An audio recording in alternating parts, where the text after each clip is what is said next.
Lael Wilcox is an absolute machine, smashing the around the world by bike world record by almost 16 days. Her 108-day 29,169 kilometer effort saw Lael burn between 6 and 8,000 calories per day, making this a truly epic adventure. I am delighted to say that Lael joins me alongside with a rather starstruck Felix Smith to chat about the record, the bike, the mechanicals, the ups, the downs, and everything in between. Hello, Lael Wilcox. Yeah, thanks so much for having me. So nice to talk with you too. I assume that you're back home now.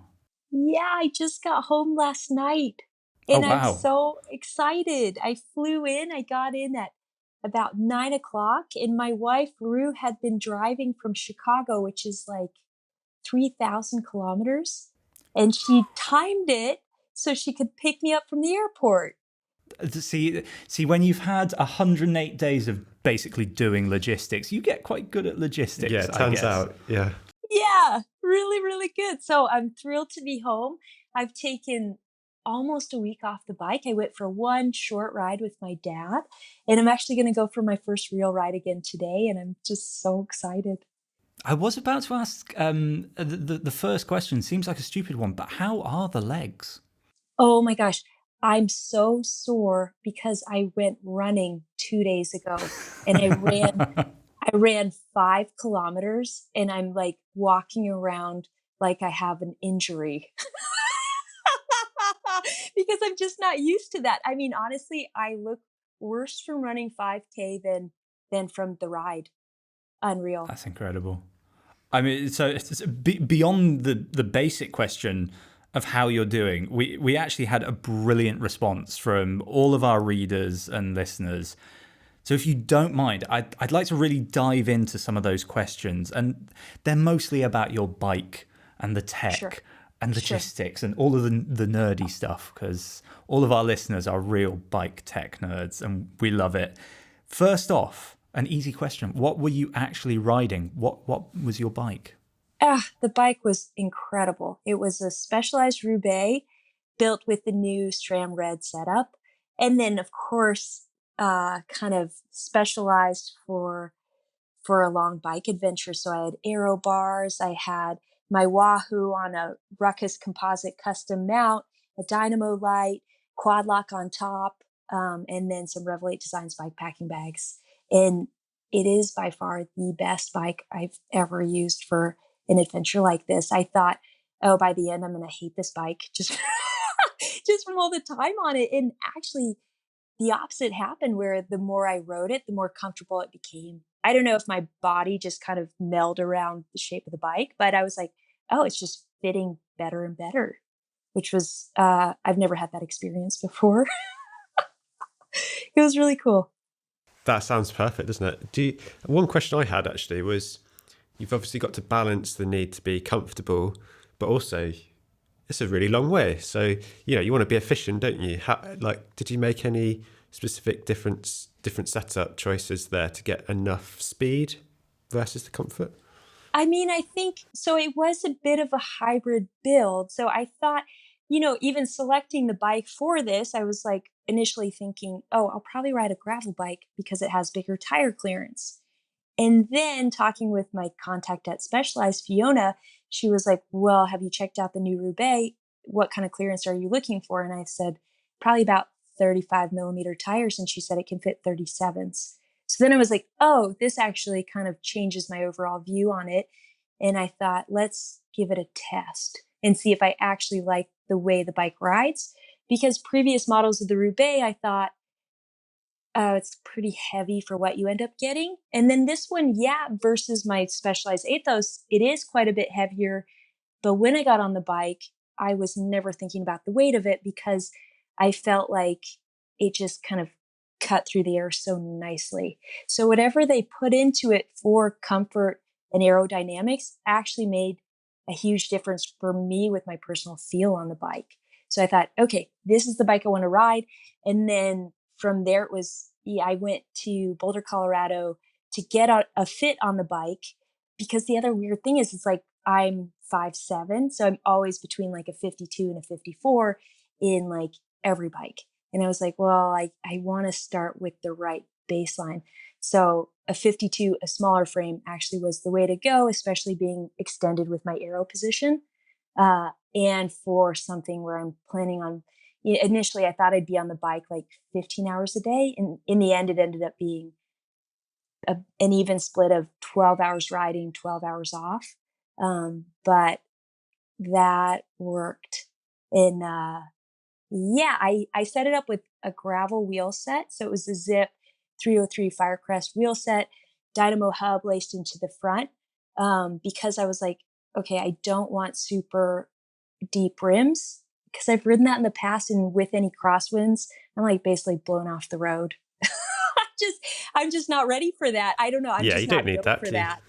Yeah. So I was like, okay, these are like not super deep and they're a little bit hardier, because I was like, I don't know, I don't want to have problems.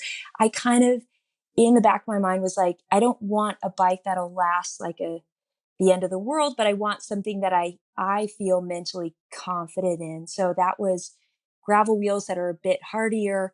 And then in the end, I rode pretty heavy tires as well. I started with a bit lighter of a tire because the feel was so good.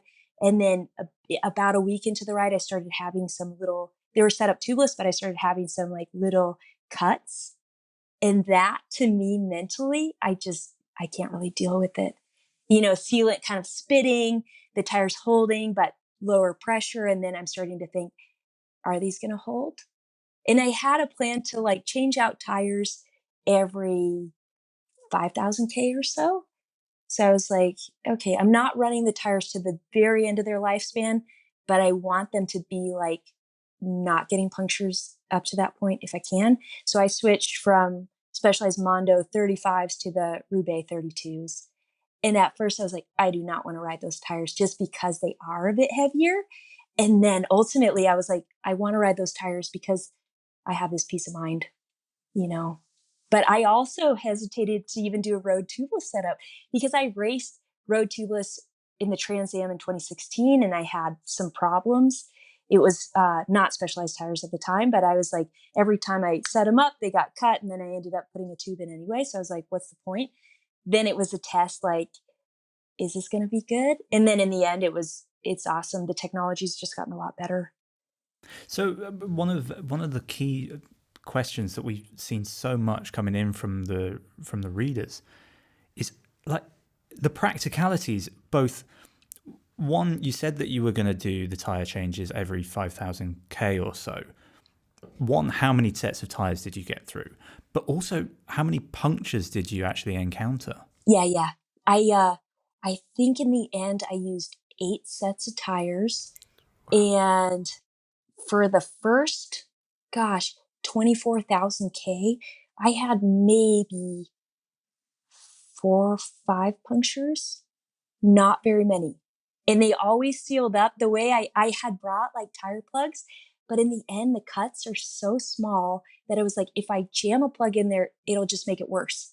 So I would just sit on the side of the road with a little bottle of super glue and like dab it on the punctures, and then put the wheel upside down, kind of like let sealant get into that puncture with the super glue, wait 5 minutes for it to dry. And that always held. And Wow. then I started, I had to ride a bunch of stretches of Interstate 40, which is like a main super highway, kind of going from the west to the east or to the Midwest of the US, because it was the only road that went through like kind of Eastern California and Western Arizona, these very remote places. And the verge on the side of the interstate was like a war zone. It was just full of like exploded truck tires and glass and tools and just like debris. And I was riding quite a bit at night as well. Like I felt safe because it was such a wide shoulder, but then I couldn't avoid all of this stuff getting into my tires. So then I end up with like 3 or 4 punctures in each tire. And I was like, oh, then I'm doing the super glue thing, but it's like still just spitting sealant all over my bike, all over my shins, to the point where it's like I took a shower and I got out of the shower and there was still like a layer of sealant on my shins. And I just kept putting little bottles of sealant into the tires. And I was just, and then they're holding pressure like a beach ball, like maybe 20 PSI at the most, but maybe more like 10, 15, where it's like you can ride it, but you're always kind of like, ooh, like, The watts that's don't costing know. you is too many. Well, and also really. just the headspace where I'm like, what if it just totally blows out? And then what? I'm going to then I'm going to put a tube in with all that stuff in the tire. I don't think so. I'm never going to get out of there then. So it's like better to keep it tubeless, but it's also like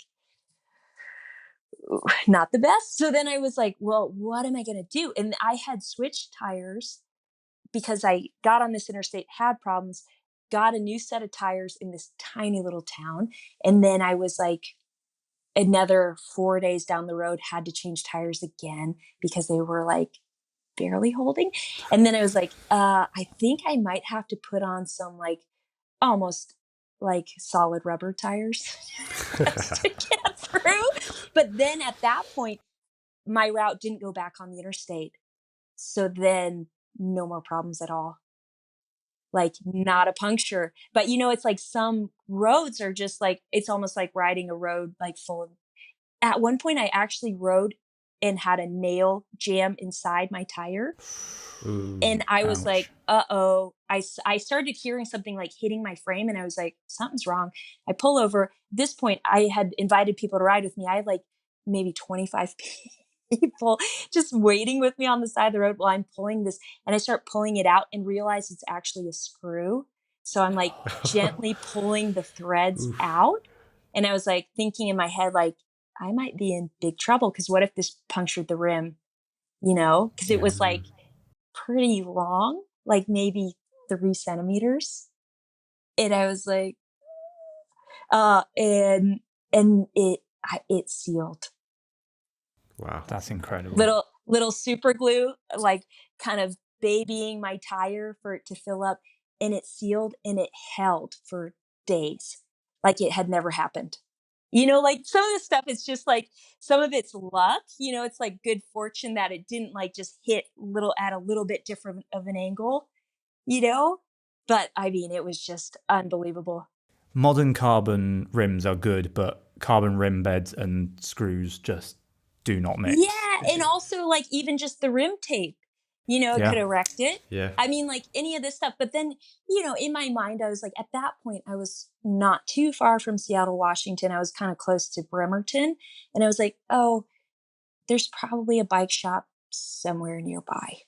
It's like, it's lucky it happened there and not like northern British Columbia where there's nothing for hundreds of kilometers, So I was like, ah. But I mean, then it's like, right as it happens, you're like, okay, let's try to deal with it. And then start in the back of my mind thinking, what are my options here? I mean, air in your tires is like the number one. You can ride a pretty broken bike pretty far, but that one, you don't want to ride your rims. Yeah. Speaking of broken bikes, punctures are relatively easy to manage. But did you have any more serious mechanicals? No. Isn't Nothing. that crazy? Wow. I'm trying to think if there was anything at all, because I tried to plan in like, the other thing is I'm not always passing by bike shops. They're not always open when I'm riding through and this kind of stuff. So I would basically, if I could find like something that somewhat conveniently worked where I would think I'm not going to lose more than an hour or two of my day, I'd be like, okay, let's just do it now. And then sometimes, it'd be sooner than I probably needed to, like changing out my cassette.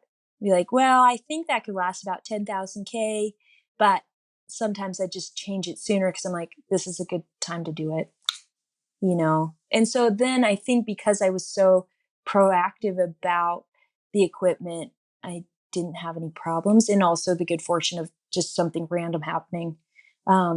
Like things like happen, like where, I broke a tooth off my derailleur jockey wheel. I mean, over time, it's going to happen. That was after like 20,000 kilometers. And it would still work. It was just like, oh, I should probably get that changed out. And how did you do the maintenance? Were you going into local bike shops, or did you have tools with your support crew? Well, I had tools with me on my bike, like a multi-tool, stuff to fix a flat, a hand pump, super glue. A I mean, lot of like super glue. enough stuff. It was a tiny little bottle, but it was enough for the whole trip. Extra sealant, uh, spare derailleur hanger, like this tiny stuff. And then I was like, otherwise, whatever happens, I'll just kind of fix it and then ride it to a bike shop.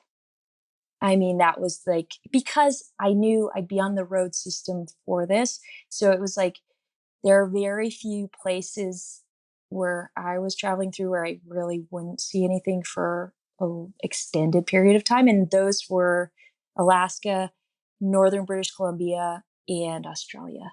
And then for that, I would start those sections with a bike overhaul. Because I was like, okay, if I leave, if I leave Perth, Australia, and it's not ready to go, it's going to be a really long ride with it not working. So they actually, the shop in Perth did everything. They totally stripped the bike and rebuilt it like from ground up, where it felt like brand new bike. Amazing. Yeah. This might be a smaller one, but I'm going to bring my own experience of not charging SRAM batteries, because I turned up to a cyclocross race the other weekend, first one of the year, and I didn't have any charge in the derailleur. And that was real fun, scrambling around the pits, asking the locals. How did you deal with just the practicalities of charging SRAM? That was pretty easy. I brought 2 spare batteries with me, but I also and a power bank, like 10 or 12,000 milliamp power bank. So I always had 2 fully charged batteries. Plus I had the power bank I could charge a spare battery off of. And then every night I would charge the batteries. And I was only going like 270 to 300K a day, whereas like those batteries will last 500K. So I was like, oh, even with that, I thought I don't even want to take the time during the day to swap them out. So I just recharge them. And then that was fine. The other thing I thought about, because this has happened to me before, is that, they have the watch batteries in the shifters. And I've killed those before. They last for a really long time. But I was like, anytime I actually got like my chain ring swapped out, I was like, hey, can you just swap those too? Yeah. Because then I wouldn't have to do that. And it's not like it's a big deal. I carried a spare watch battery. I think it's CR 2032, because it's also what I use for my power meter. And the power meter would last 2 weeks. And then I'd have to change it out. But I always thought, oh, even if I don't have one, I could just steal it out of the power meter. I was supposed to record power, but I think about all this stuff because I'm like, what about this? What about this? And even like the ones on the shifters, it's like you just pull the hood up and then pull it out and then put a new one in. But even so, I like this stuff with power, but this ride, it was actually so much easier than most of the rides I do, because I was like, oh, I'm actually sleeping at night, so I could charge everything, like with a wall plug or my power bank. No big deal. Versus like sometimes I'm out there with no access to power for days and days. You spoke about power there, and I wanted to touch on this because if you go and look at your rides, like a lot of the times the average power seems relatively low at like 130 watts, and you think, okay, that's cool, that's manageable. But then I saw that you were taking a lot of comms or the QOMs on a lot of roads. How is that even possible? Like, I have to target a hill with specific, not windy conditions, like hurricane conditions if I'm getting close. Well, the thing is, so for me as a rider, I ride by feel. I don't really think about any of the conditions. So then in the end, I love climbing hills and I don't like riding flats. So so then I really go for it on the climbs, because I'm like, yeah. And then the flats, until the very end of this ride, I actually started riding the flats really fast. Somehow, I don't know how that happened. I just felt good. And I was like, oh, today I love the flats. and started going for it. But usually when the flats come, it like sucks my legs out. I'm like, ugh, the flats. And then the power goes way down. So then my average power sucks. So then it's like all of it's going into the climbs, you know, and then maybe I like get a QOM on a climb because I love it. I think, you know, bottom line, I could do better. But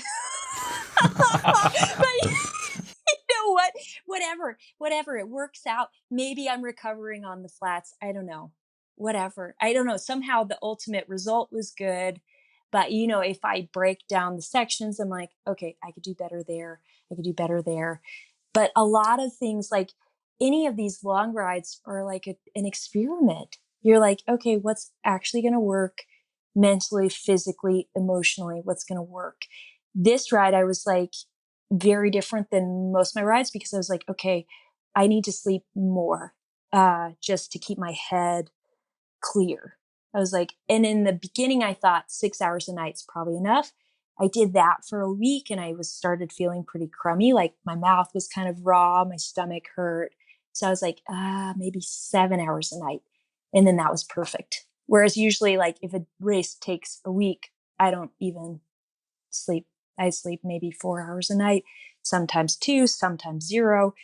And then I found out the sleep, then I'd wake up fresh, like my body, my mind, I could ride faster. I felt better. And I was like, oh, what's the balance there? Like for something shorter, should I just be sleeping more in all my events and try to ride faster more? I would enjoy it more, but would I win? I don't know. I don't know about you, Felix. I'm an 8.5, 9 hour kind of guy. Yeah, otherwise it gets really, grumpy Liam. I was going to ask you, how you obviously, you know, you've done a lot of unsupported races. This is obviously very different to that. Obviously, much longer, but you've also got the supported sort of nature of it. But at the end of the day, you're still riding, you know, incredible amounts in every day. So the solitude is still obviously, you know, a big part of this, you know, the mental game. How did it differ and how did you find ways to cope with that? I mean, for this, it was like I had, like, from the start, did an open invite for people to come ride with me. And none of it was planned, but I was like, you can find my tracker, you see my location, you see my route. Feel free to come out for any stretch, you know, whether it's like a kilometer or 100 or 200, or you just come to the side of the road to say hello. And that changed the entire ride. You know, in the end, I ended up riding solo probably still 50% of the time. But then the other half, people would show up and they were just excited to be there. And, you know, they'd come for 20 minutes. Sometimes some people would come for a whole day. The only thing was that I couldn't draft, you know, for the record, that was the rule. But they could draft off me. So, you know, sometimes I'd have like riding through Belgium, I had like, you know, a dozen giant Belgium guys on my wheel, and I'm riding into a pretty strong headwind. And I think like these guys are like actually built for this. I suck in a headwind. I'm terrible, you know, and then I hear these guys like sitting on my wheel speaking Flemish to each other. I don't understand. So that like I didn't feel like I was struggling with loneliness because I did have company. And then honestly, like I like riding alone too. You know, like mentally that's very relaxing for me. So I didn't mind when people didn't come. Like I wasn't like, oh, I wish somebody was here right now. Like actually I was like, oh, I can just like look at the scenery and think about my own thoughts or focus on my own needs instead of, you know, engaging in conversation. So I think it was a good balance. I guess the hardest time for solo riding is in the dark because, you know, at this point into the ride, I'm like a month into the ride. I go to Australia. It's the dead of winter. It's dark at 5 o'clock. I'm like, I can't go to bed at 5 o'clock. So, you know, it's riding for 5 hours in the dark. The stars are beautiful, brightest stars I've ever seen, but then it's like they don't really move that much. It's like there's only so much stargazing you can do. Well, for me, other people might be able to sit there for hours. I don't know. So then I'd be like, okay, the time would feel like it was like twice as long. Whereas like some other hours would feel like, I have like an alert that goes off. Rue scheduled an alert on my Wahoo that says every hour it says kiss Rue, like as a demand. And then sometimes it would feel like 5 minutes, it just like ding, ding, ding, like the hours are flying. Like in the dark, the hours would feel like almost eternal sometimes. Was there one particularly kind of low moment? Low moment. I mean, one day, day 4, I woke up feeling really nauseous and I was throwing up all day, like off the side of my bike, like, Is that sorry, did you say day 4? yeah. Lachlan Morton said exactly the same thing on the ride that he's doing right now. He said he got to the end of the day and he was like, classic day 4. What is it about day 4? I don't know. It was terrible. I woke up and I was like, I feel really nauseous, but I was like, I'll like ride myself out of it. And no, I did That not ride followed you, myself eh? out of it. Oh. I even like the thing I consumed the most on this trip was Coca-Cola. And I drank a Coke and then minutes later threw up the entire Coke. And I was like, ooh, that's a bad sign. Like even a Coke, like that is pretty neutral, and then I was like, and then when you can't, for me, some people are used to throwing up, I think, but I rarely do. So when I am, I like almost can't see straight. I'm like seeing kind of sideways. And this day I was in Pennsylvania and it was hilly. And usually I love the hills, but I was so low that I was like, kind of slow motion up the hills.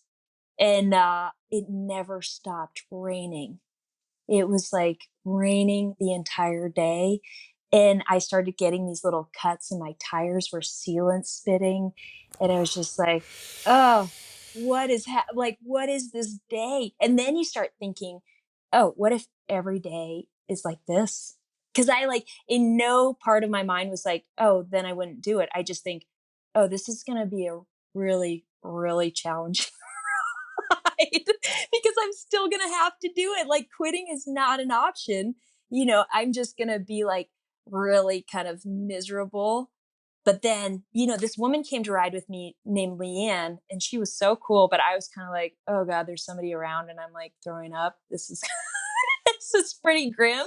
But she was like, Lael, it's fine. You're getting this out of your system. Tomorrow you're going to feel better and everything's going to be fine. And I was like, yeah, right. And then it was. She was totally right. She was totally right. The next day I woke up and I was like, I kind of like was cautious into the day because I was like, I don't know. Like I didn't eat anything yesterday. I don't know. And then I was totally fine. That, you know what, that actually leads me fantastically into our kind of final little topic that we want to cover, because we know that we focused a lot on the tech aspect of the challenge, but like no adventure is really complete without that human element, whether it comes from yourself or the people that meet, the places you see. So what was like the best human interaction of this trip? I mean, there were so many. It was unbelievable. And people came out with like huge hearts and they would come to the side of the road in the dark and, have a sign that was like, go Lael or whatever. And then I would stop and say hello. And they would say, you met my brother in Switzerland. Like, I met so many different members of so many families as I was riding around the world, and it just made it feel like every place was connected. I mean, I was going through these rural areas. I think I was like coming into Oklahoma, and there I hadn't seen anybody all day, and there were people sitting on the grass in camping chairs. And when I passed by, they stood up and were waving flags. Like just like, and they're like farmers. This guy has like a huge white beard and he's just like doing this, not even saying anything. They drive up in their car to say hello to me. And the guy just says, I'm just so proud of you. You know, and I'm like, who are these people and how did they find out about this? You know, and I'm just like, so many times I would just feel like I was going to cry because I was like, oh, like just to be kind and encouraging and, present. I mean, that was even funnier. So many thousands of people came to ride with me, but some people that weren't cyclists would even just drive up in their car and like have a conversation with me out the window. And I mean, like, the other thing is, I never knew they were coming because none of it was planned. But the thing that would happen generally was the closer I'd get to like an actual town or a city, the more I would see people, of course, because they actually live there. But sometimes, like a guy in Australia came out to the middle of nowhere. It's like a town called Lightning Ridge, where it's like in that area, you might see a gas station every 200K. Like there's Yikes. nothing out there. And he had driven 10 hours to come ride 30K with me. And I was riding into like a ferocious headwind, having a pretty bad day. And he was like, well, I just thought you might not have any company out here. So I drove 10 hours to come ride with you into a headwind for 30 kilometers. Unbelievable. Humans can be Amazing. quite nice, can't they? Yeah. It's pretty crazy, and I'm like, yeah, I don't know. And it's like, I didn't even know this guy. I didn't even know he was coming. I'd never met him before, but he's just like, and he cried because he's like, you remind me so much of my daughter, and like shared some pretty emotional things with me just on the bike. And I was just like, this is insane. Like, we all want this positive community. And the fact that we ride bikes makes us instantly friends. And that, I've heard so much in the bike world where it's like, well, I do this kind of riding and you do that kind of riding. And actually, I don't know, it's all the same, right? If it has pedals, you push them. That's it. If it doesn't have pedals, is it still a bike? I don't know. But if it does, you're kind of doing the same thing. Terrain changes, place changes. It's like we can get obsessed with the components, which is cool because this stuff is like insanely good. I mean, the bike I was riding, it's like a rocket ship. How did they make this? And how did I get to ride it? And how did it stand up for that amount of distance? I was good at taking care of my bike, but let's see, maybe it was 22,000 kilometers into the ride, had this thought of, oh, I never changed the rear bearings of my rear wheel bearings. Incredible. That's unreal. They were actually like, I did at that point because I remembered, and then they were fine. No broken spokes. Unreal. I mean, like, how? This wheel set's designed for like, racing an hour. This stuff actually is really good. Mm. Yeah. But I mean, if it had broken, that would have been normal too. It's like, okay, stuff breaks. It's built for like this insane level of excellence, not necessarily to be like ridden for 30,000 kilometers, but it still does do that too. It's pretty cool. But really, I don't know.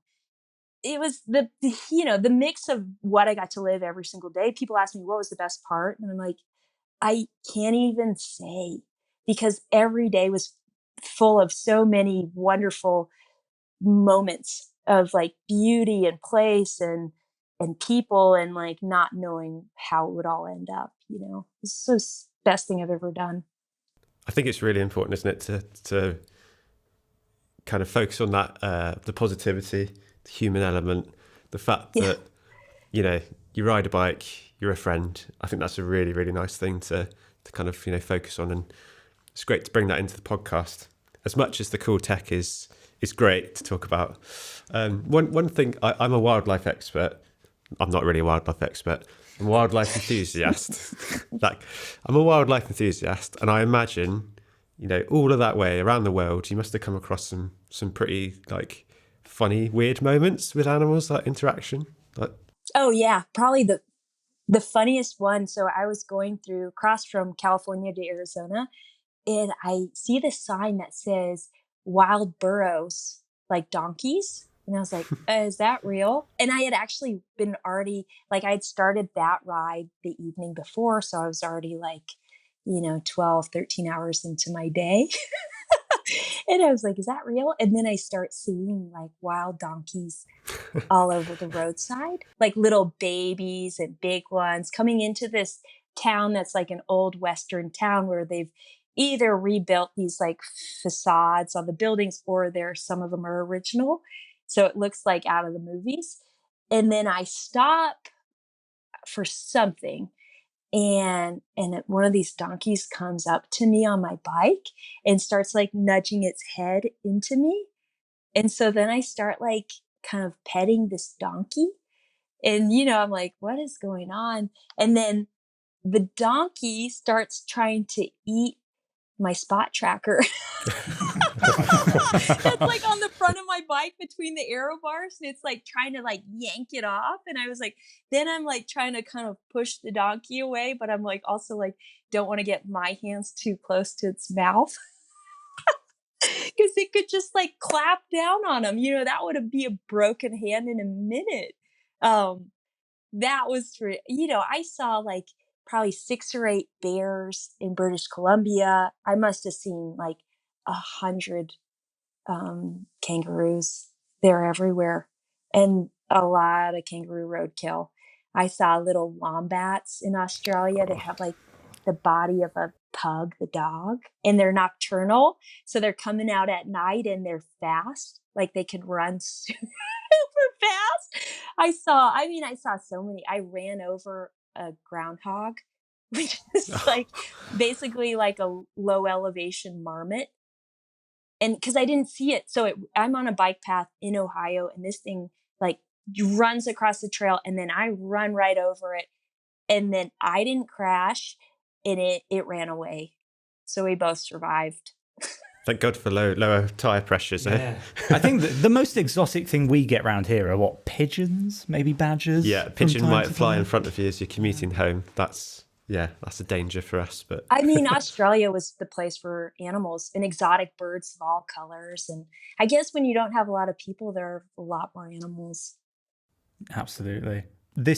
Lael, this has been fantastic. And I'm sure you've been asked this question quite a few times, but I want to finish on the big question of, you've done this, you're back home now. Is there anything in the planner? What's next? Not much. I'm excited to go for a bike ride up my favorite mountain today. I think I'm going for a road trip or a little bike trip with my mom, dad, aunts, and uncles on Friday. And that's cool. My parents came to the finish of my ride and since I've been doing this, they've gotten into it and they're, my dad's in his 70s and we didn't grow up camping and now they're doing it and I get to do it with them, so it's more like that kind of stuff, like family time. I'm doing a Kamut Women's Rally from home in November. I want to race the full Iditarod Trail Invitational next February. That's the 1,000-mile overland fat bike race in Alaska. But I mean, that's probably the biggest one. And I'm already so scared. It's so scary out there. But, I think I'm like, I want it to be something that I'm really excited and driven to do for any future rides. And it's like, how could I top the around the world? That's pretty special for as far as it like kind of brings people in from all over the world. And the fact that they could be part of my ride, it's like, I'd like to kind of do something like that again, because it was so cool and different than being out there alone. I just haven't figured it out yet. Well, if you need a short-term goal, the UK hill climb season is about to start. Sounds like you like hills. Aren't those like 1 kilometer hills though? Not even that sometimes. I mean, great. that to me is just like, it sounds like my lungs are going to explode. They do. I mean, if you've got any lungs left, it's a win. Yeah, that's cool. I really admire that, but absolutely not. I've done one of those once and I was like, This has been fantastic, and I would love to chat for another hour. But I just want to say a massive thank you for coming on. Congratulations to you, but also your support team and everyone that was involved in this record attempt, because I'm sure it took a village. It really did. Yeah, what an experience for us. It was awesome. Yeah, thanks for indulging me in my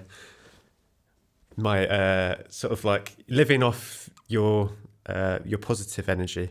Like I really will take your positive energy. I think it's really infectious. Thank you very much. So Cheers, cool. Lael. So cool. Bye. Well, thank you so much to Lael for joining us on today's episode. Thank you also to Felix Smith for sitting in and not fangirling too much.